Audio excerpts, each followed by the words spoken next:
Hello everyone.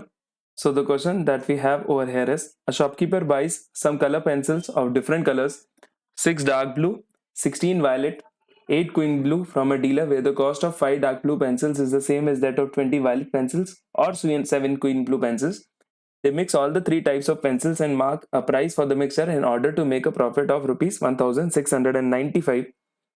He sells 6 pencils from the combined set of pencils at the marked price and the remaining at a 16.66% discount on the mark price, thus making a total profit of rupees 1117. Then the amount in rupees that they had spent in buying dark blue pencils is. तो आइए देखते हैं किस प्रकार से आप इस question को जो है वो सॉल्व कर सकते हैं। आपके पास 3 वेराइटीज ऑफ पेंसिल जो है वो गिवन है। एक है आपकी dark blue, the other one is violet and the third variety is queen blue. This is what I have. इनकी क्वांटिटी जो है आपको ऑलरेडी गिवन है, विच इज 6, 16 एंड 8। यस, ये 6 है, ये 16 है, ये 8 है, right. And the ratio of the prices have been given. अब देखिए रेशियो आप कैसे जो है वो डिटरमाइन करेंगे। आपको पता है कि 5 डार्क ब्लू पेंसिल्स का जो प्राइस है, दैट मीन्स आप कहेंगे कि 5 डार्क ब्लू, ये जो आपके 5 डार्क ब्लू पेंसिल्स का प्राइस है वो आपको बराबर दिया हुआ है 20 वायलेट पेंसिल्स के बराबर। यस, 20 वायलेट पेंसिल्स के प्राइस के बराबर, जो कि बराबर है 7 क्वीन ब्लू पेंसिल्स के बराबर। ये आपको कुछ इस प्रकार ये चीज दी हुई है। अब मैं इसको एक कांस्टेंट के बराबर मान लेता हूं और वो कांस्टेंट जो है मैं जानबूझ के 140 का मल्टीपल लूंगा, जिस प्रकार से इन तीनों का ये चीज एलसीएम में ये चीज बैठ जाएगी। दैट मीन्स इन तीनों का जो प्राइस बराबर में मान रहा हूँ वो मान रहा हूँ 140 के बराबर। तो आप इनके प्राइजेस की बात करें, एक इंडिविजुअल डार्क ब्लू पेंसिल, एक इंडिविजुअल वायलेट पेंसिल, एक इंडिविजुअल क्वीन ब्लू पेंसिल कितना हो जाएंगे देखिए। 5 डार्क ब्लू पेंसिल्स अगर 140 के की है, that means 1 dark blue pencil कितनी हो जाएगी, डिवाइड बाय 5, दैट मीन्स 28 के। सिमिलरली आप तीनों का इंडिविजुअल प्राइसेस जो है वो निकाल लेंगे। दैट मीन्स आपके वायलेट पेंसिल का प्राइस क्या आ जाएगा, 140 बाय 20, दैट मीन्स ये चीज आ जाएगी आपकी 7K के बराबर। Then you have 7 queen blue का जो है वो 140K के बराबर है। That means 1 is 20K। Yes, 20K, right. अब मुझे पता है कि मेरे पास इतनी डार्क ब्लू पेंसिल्स हैं, उनके प्राइसेस के मुझे रेशियो पता है, जो कि मैंने 28K, 7K, 28K, 20K जो है वो अज्यूम कर लिए। तो बात करें अगर इन जो है इन सारे पेंसिल्स हैं, that means total pencils that I have 16 and 6, 22 and 8, 30 pencils I have. इनकी कंबाइंड कॉस्ट प्राइस क्या होगी, लेट अस सी कि इनकी कंबाइंड कॉस्ट प्राइस जो है वो क्या हो जाती है, क्योंकि आगे है ये मिक्सर की ही बात करें तो ये cost price will be equal to, इसकी कॉस्ट प्राइस कितनी होगी देखिए, 28 into 6, that means 168K, plus इसकी हो जाएगी आपकी 112K। Yes, nothing but price into quantity, 112K, plus इसकी आपकी कितनी हो जाएगी, 160K के बराबर। यस, तो ओवरऑल आपका कॉस्ट प्राइस जो है वो आ जाएगा 440K के बराबर। 440K is the cost price of, I will say cost price of this is 30 pencils. Yes, अब आगे क्वेश्चन देखिए क्या कह रहा है। मिक्स करी जाती है ऑल टाइप्स ऑफ पेंसिल्स और मार्क करा जाता है ऐसा price for the mixer in order to make a profit of rupees 1695। That means mark price of 30 pencils आपको गिवन है कितना है, कि जिस प्रकार से प्रॉफिट हो जाए 1695 का। दैट मीन्स मार्क प्राइस जो है वो कितना होगा, 440K प्लस 1695। ये कुछ इस प्रकार से इसको मार्क किया गया था। अब है आगे कंडीशन ये है कि he sells 6 pencils from the combined set of pencils at this marked price, यानी ये मार्क प्राइस 30 पेंसिल्स का है, यानी इस हिसाब से जो भी पर उसका मार्क प्राइस होगा उस प्रकार से 6 पेंसिल बेची जाती हैं और रिमेनिंग जो है वो मार्क प्राइस के 16.66% डिस्काउंट पे बेची जाती हैं। 16.66% जो है as a fraction is nothing but 1/6।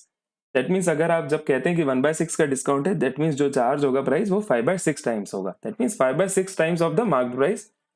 जो प्रॉफिट इस कंडीशन से आपका निकल के आता है वो बराबर आ जाता है आपके 1117 के। तो आपसे पूछा क्या है कि the amount in rupees that date spent in buying dark blue pencils. That means dark blue pencils को खरीदने में कितना लगा था, 168K। दैट मीन्स ये 168K की वैल्यू आपको पता करनी होगी, जो कि तब आएगी जब आपको K की वैल्यू पता होगी। तो लेट अस सी किस प्रकार से आपका ये वाला कंडीशन बन जाता है। ही सेल्स 6 पेंसिल्स। देखिए अब 6 पेंसिल्स जो है बिक रही है मार्क प्राइस पे। That means I have 6 into, I have, what is the mark price, 440K, plus 1695. But please keep in mind कि ये 30 का जो है वो कॉस्ट प्राइस है, that means on an average जो है आपका ये अपॉन 30 आप इसमें करेंगे, राइट।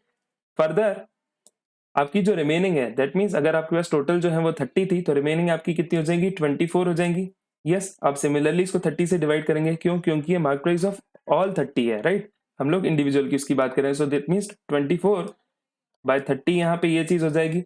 और 16% डिस्काउंट, तो सिमिलरली जैसे मैंने आपको बताया कि जो प्राइस हो जाएगा वो कितना हो जाएगा, 1/6 कम हो जाएगा, दैट मीन्स कितना बच जाएगा, 5/6 टाइम्स बच जाएगा, किसके, मार्क प्राइस के, दैट इज 440K प्लस 1695। तो हम लोग लिख लेते हैं, दिस इज 440K प्लस 1695। अब ये जो है आपका कंबाइंड सेलिंग प्राइस है, right, this is the selling price, this is 6 1s, this is 6 5s। Yes, यहां से जब आप इस चीजों को कैलकुलेट कर लेंगे, this is 5 1s, this is 5 6s, this is 6 1s, this is 6 4s, this is 2 2s, this is 2 3s, right. तो कुछ प्रकार इस प्रकार से आपका फ्रैक्शन जो है वो बन जाता है। ये आपका बन जाएगा 1/5 times of 440K plus 1695 plus 2/3 times of 440K plus 95। So 440K plus 1695 को अगर आप कॉमन ले लेंगे तो आपकी जो चीज जो है वो बच जाएगी, दिस विल बिकम 1/5 प्लस 2/3 को कुल मिला के जब आप जोड़ लेंगे, दिस इज फ्रैक्शन कितना बन जाता है, 13/15 टाइम्स 440K प्लस 1695। अब मुझे पता है कि ये जो है ये पूरा टर्म क्या है, मेरा एसपी है, और जो प्रॉफिट मुझे गिवन है वो कितना है, 1117। दैट मीन्स मैं कह सकता हूँ कि एसपी माइनस सीपी जो है वो 1117 के बराबर होगा। दैट मीन्स एसपी माइनस मेरा कॉस्ट प्राइस क्या है 30 का, आया 440K, तो मैं इसको लिख लेता हूँ माइनस 440K। इसकी वैल्यू मुझे कितनी दी हुई है, एसपी माइनस ये आपका कॉस्ट प्राइस बराबर हो जाएगा आपके प्रॉफिट के, और प्रॉफिट आपको दिया हुआ है 1117। तो आपको वैल्यू जो है वो कैलकुलेट करनी है यहाँ पे के की, सो दैट आप 168K की जो टोटल जो है कॉस्ट प्राइस आप निकाल पाए। तो आइए देखते हैं किस प्रकार से आप इस चीज को कैलकुलेट करेंगे। तो सबसे पहले यू हैव 13/15 टाइम्स ऑफ 440, तो आप इसको जब आप मल्टीप्लाई करेंगे तो आप इफेक्टिवली इट विल बी, यहाँ पहले लिख लीजिए 13/15 टाइम्स ऑफ 440K प्लस आप 13/15 पहले इसमें मल्टीप्लाई कर लीजिए, दैट मीन्स आप 15 इसका जब डिवाइड करते हैं so it will be 13 times of आपका हो जाएगा, this is 15 1s, and then 19 that is once again 1s, 45 that is 13 into 113 times, minus आप ये चीज सेम चलने दीजिए 440K, ये आपका 1117 के बराबर। यस, अब आप इसको यहाँ पे कर सकते हैं, you can write it as this is 5 3s and this is 588s. So what you get is 88K into 13/3. 88K into 13/3 will be nothing but 1144K/3, 1144K/3 इसकी वैल्यू आ जाएगी। और मुझे क्या है, माइनस 440K है, के को मैंने एक साथ कर दिया, प्लस 13 इंटू 113, और plus 13 into 113 will be equal to 1469। This is given to me equal to be 1117। अब 1469 में से आप 1117 माइनस कर दीजिए, दैट मीन्स 352 जो है वो बराबर है किसके, 440K माइनस 1144K बाय 3 के, दैट मीन्स 352 किसके बराबर है, 1320 माइनस 1144K, दैट मीन्स 1320 में से 1144K अपॉन 3 जब आप माइनस करेंगे, दिस इज इक्वल टू आपका आ जाएगा 176K/3। अब 176K/3 देखिए क्या है, 352 के बराबर है, ये 176 1s, this is 176 2s, that means K की वैल्यू आपकी आ जाती है, K इज इक्वल टू आ जाएगा 2 इंटू 3 6, K की वैल्यू आपकी 6 आ चुकी है। What you are required to find out is 168K की value, that means dark blue pencils का वाला, that means 168 into K, that is 168 into 6 is the required answer, which is 1008. Let us look at the options that we have. So yes, I have option D as the right answer to this question, which is 1008.